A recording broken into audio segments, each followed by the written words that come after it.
नमस्कार, मैं तालिब तूफ़ानी। खैर खबर में आपका स्वागत है। बड़ौदा भ्रमण के अंदर हमें वार्ड नंबर 15 में भी जो सुलभ शौचालय है वो बंद मिलता है। ये आइए मैं आपको दिखा देता हूँ। ये वार्ड नंबर 15 का सुलभ शौचालय है। यहाँ पर समय लिखा हुआ है, खुलने का समय 4 बजे से 11 बजे तक। और साथ में आइए मैं आपको दिखाता हूँ, यहाँ इधर भी ताला डला है गेट पर, और इस गेट पर भी जो है आपको ताला डला हुआ है। दोनों गेट बंद हैं और यहाँ पर जो है सुलभ शौचालय बंद है। केयर टेकर का नाम है दिलीप। दिलीप कौन है? नहीं, बताना कुछ भी नहीं है हमें सिर्फ ये पूछना है कि ये बंद क्यों। अरे ये बंद क्यों है?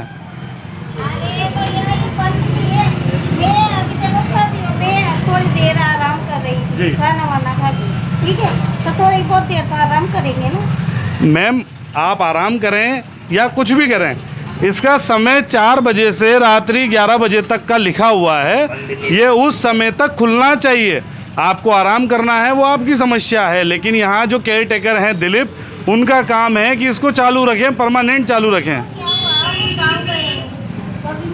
नहीं, ये जो है ये जो अरे ये ऐसा नहीं, ये जो है वार्ड नंबर 15 का सुलभ शौचालय है। यहाँ पर जो केयर टेकर है वो केयर टेकर मौजूद नहीं है।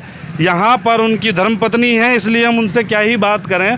लेकिन ये जिस तरह से सरकारी सुलभ शौचालय होने के बावजूद इसके अंदर जो घपलेबाजी है, जिस तरह से ये बंद है, ये एक सोचने वाली बात है। चूँकि वार्ड नंबर 14 में भी हम जब गए तो वहाँ पर भी सुलभ शौचालय बंद मिला। वार्ड नंबर 15 बगल में सामने सरकारी अस्पताल है, सरकारी अस्पताल के बाहर सुलभ शौचालय जो है बंद है। अगर किसी को इमरजेंसी हो, कोई परेशानी हो, तो आखिर वो कहाँ जाए? इसलिए ये नगर परिषद जो बड़ौदा है वो कहाँ है और क्या कर रही है?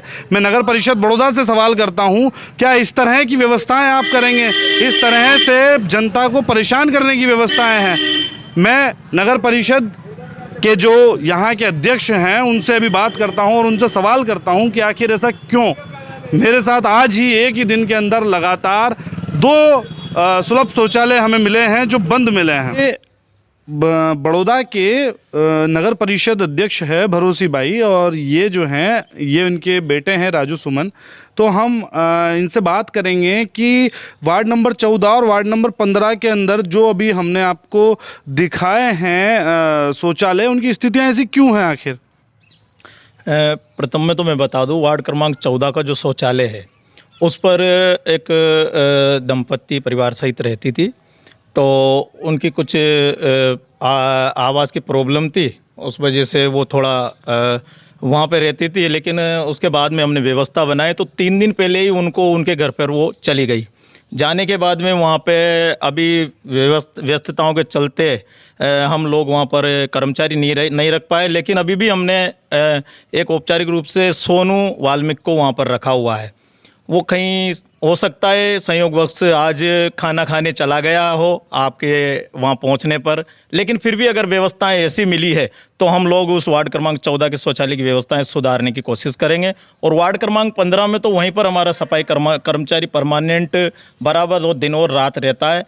अब आप कह रहे हो अगर वहाँ पर भी ताला लग रहा था तो उस स्थिति में हम आज ही उसको दिखवा करके सीएमओ साहब को और हमारे जो भी सफाई दरोगा और जो इस व्यवस्था को देख रहे हैं उनको बुला करके उनको निर्देशित करेंगे माननीय अध्यक्ष महोदय की तरफ से। वार्ड नंबर 15 के जो सुलभ शौचालय हैं उसमें जो महिला हमें मिली है, दरअसल वहाँ नाम लिखा हुआ था दिलीप का, किसी का जो केयर टेकर थे, लेकिन वहाँ पर हमें एक महिला मिली है। हमने उनसे बहुत ज़्यादा बात नहीं की, लेकिन उन्होंने हमसे एक बात ये कही कि क्या हम लोग क्या दिन में आराम भी नहीं करेंगे? आप लोग क्या दिन भर परेशान करेंगे हमें? तो ये बात जो उन्होंने हमसे कही है वो किसी आम जनता से किस तरह से बात करती होंगी या डील करती होंगी, चूँकि उन्होंने अंदर से दोनों ताले लगा करके और वो कूलर सो रहे थे अंदर। अगर इस प्रकार की बात उन्होंने कही है तो बिल्कुल अशोभनीय है। इसकी हम लोग कल ही परसों सोमवार को हम इस व्यवस्था को सीएमओ साहब के साथ बैठ करके उनको वहीं बुलाएंगे। और हो सकता है वो रात और दिन वो शौचालय चलता है, क्योंकि वहाँ पर सामुदायिक स्वास्थ्य केंद्र है, तो रात और दिन वहाँ नहीं, वो 11 बजे तक, ओनली 11 बजे तक का समय है, रात के 11 बजे तक चलता है, पूरी नाइट नहीं चलता है वो। लेकिन जो भी स्थितियाँ हैं, ये इसका मतलब ये नहीं है कि वो लोग आराम करें और इस तरह के जवाब दें। आप उसके खिलाफ क्या कार्रवाई करेंगे, आप ये बताइए। बिल्कुल, अगर वो उन्होंने इस तरह की भाषा का प्रयोग किया है तो निश्चित रूप से हम उनके खिलाफ कार्रवाई करेंगे और उस व्यवस्था को भी सुचारू रूप से सही तरीके से चले। यह हमारा प्रयास भी शुरू से रहा है और अब भी रहेगा। हम कोशिश करेंगे कि जो इन्होंने कहा है ये उस पर खरा उतरें और उस पर कार्यवाही करें, क्योंकि कार्यवाही इसलिए ज़रूरी है कि जिस पद पर आप बैठे हैं उस पद की गरिमा को अगर आप नहीं समझेंगे तो हमारा देश कहीं ना कहीं गड़बड़ रास्तों पर जाएगा। इसलिए मैं उम्मीद करूंगा कि ये जल्द से जल्द उस पर कार्यवाही करें और